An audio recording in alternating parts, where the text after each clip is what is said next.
Hey everyone, and welcome back to the channel. Today we re-diving deep into the world of one of the most popular houseplants out there, the Zamioculcas zamiifolia, or as we all know and love it, the ZZ plant. These plants are famous for being almost indestructible, super low maintenance, and perfect for beginners. But what happens when your supposedly unkillable plant starts to look a little, well, sad?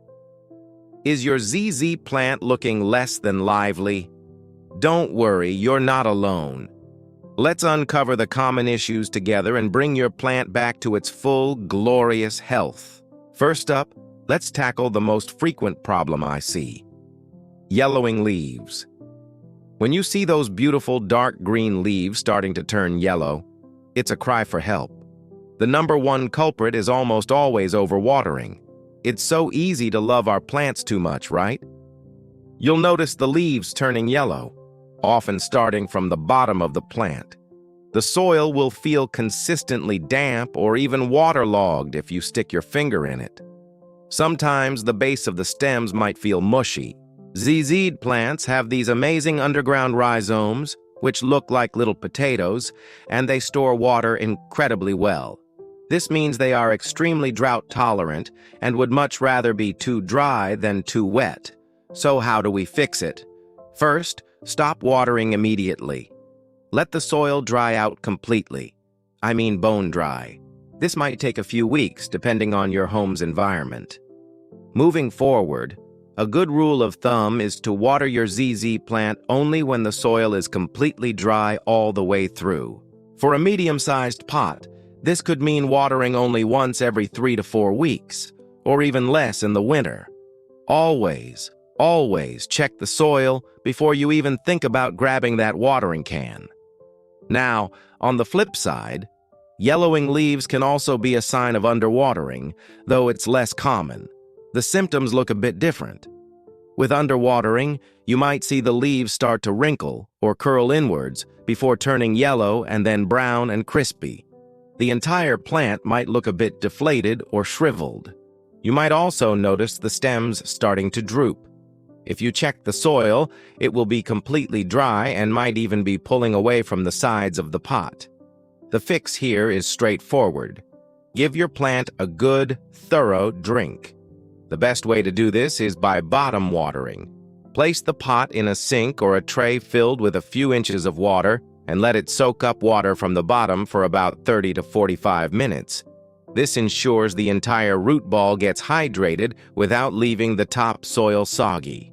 After a good soak, let all the excess water drain away completely. Then, get back on a more regular, but still infrequent, watering schedule based on checking the soil's dryness. Another reason for yellow leaves could be a nutrient deficiency. If you've ruled out watering issues and your plant has been in the same soil for a very long time, like a year or more, it might just be hungry. The yellowing will often be more uniform across the plant, and new growth might be slow or pale. ZZ plants are not heavy feeders, but they do appreciate a little boost during their growing season, which is typically spring and summer. The solution is to use a balanced all-purpose liquid fertilizer, diluted to half strength. You only need to fertilize once every 1 to 2 months during the spring and summer. Avoid fertilizing in the fall and winter when the plant's growth naturally slows down. Over-fertilizing can be just as harmful as overwatering, causing fertilizer burn, so less is definitely more with these guys. Let's move on to another distressing sign: drooping stems. When those strong, upright stems start to sag and fall over, it's a major red flag for a serious issue happening below the soil: root rot. This is the advanced stage of overwatering. The roots have been sitting in water for so long that they've started to decay. They can no longer absorb water or nutrients, which is why the stems above ground can't support themselves. To check for root rot, you'll need to gently take the plant out of its pot. Healthy ZZ roots and rhizomes are firm and whitish or light brown. Rotted roots will be black, mushy, and might have a foul, swampy smell. To treat it, you have to act fast. Using a clean pair of scissors or shears Carefully trim off all the black, mushy roots. Be ruthless here. Any rotted material left behind will just continue to spread. Once you've cleaned up the roots, let the remaining healthy rhizomes and roots air dry for a few hours. Then, repot the plant in fresh, well-draining potting mix. A mix for cacti and succulents is perfect, or you can make your own by adding a lot of perlite or pumice to regular potting soil. After repotting, wait at least a week before you water it, giving the trimmed roots time to heal. Drooping can also be caused by pests, although ZZ plants are quite pest-resistant. The most common culprits you might encounter are spider mites and mealybugs. Spider mites are tiny and create fine, delicate webbing, usually on the undersides of leaves and where the leaf meets the stem. You might also see tiny yellow or brown spots on the leaves where they've been feeding. Mealybugs are easier to spot.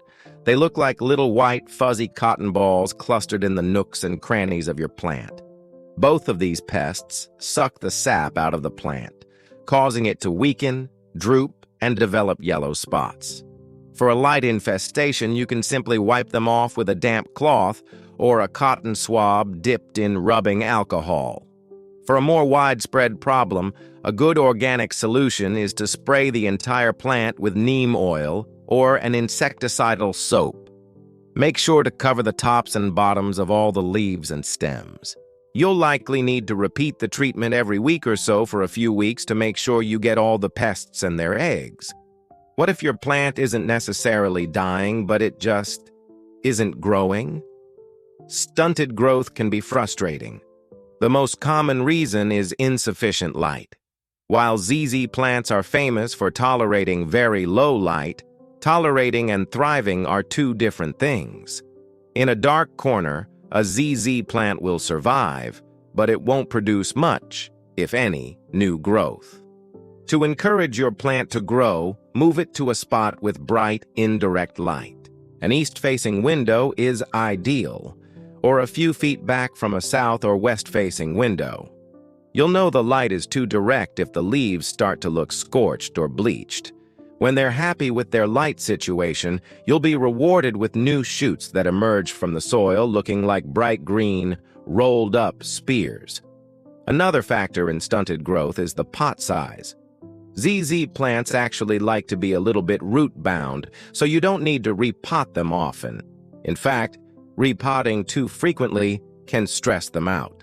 However, if a plant has been in the same pot for many, many years, its rhizomes and roots might have filled the entire pot, leaving no room to grow.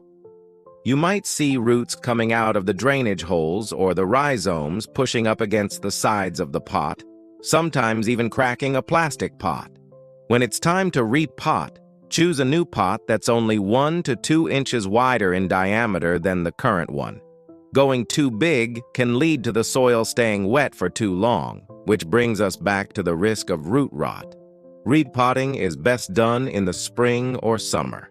So, to wrap it all up, let's quickly review the golden rules for a thriving ZZ plant.